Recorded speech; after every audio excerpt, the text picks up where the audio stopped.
Plus đấy kena tak YouTube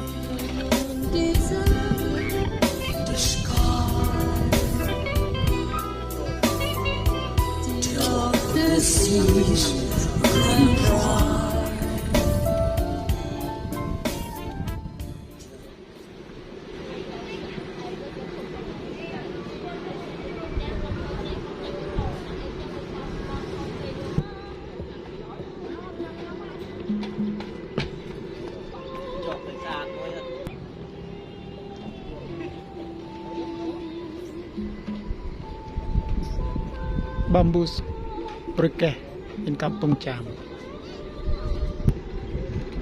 This Brugge is 1,000 meter long. Von Kampung Cham zu einer Insel namens Kochbein.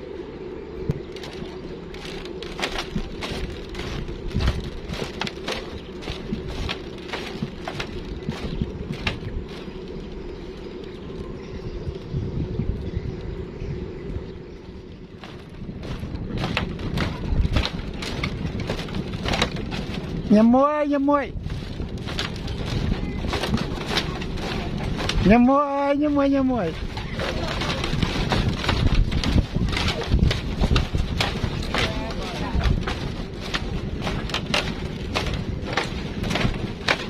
nhâm muối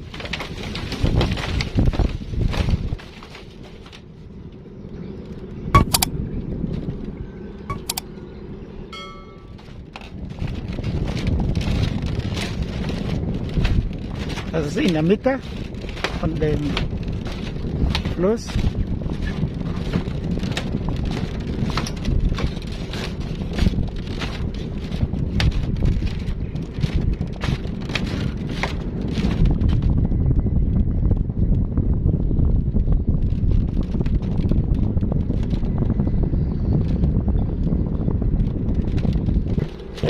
Nhâm muối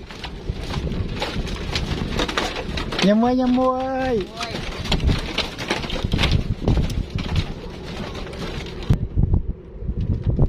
con đây con ciraan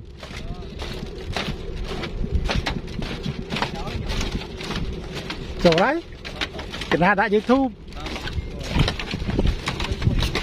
con trần Strand man kann hier Strand spielen.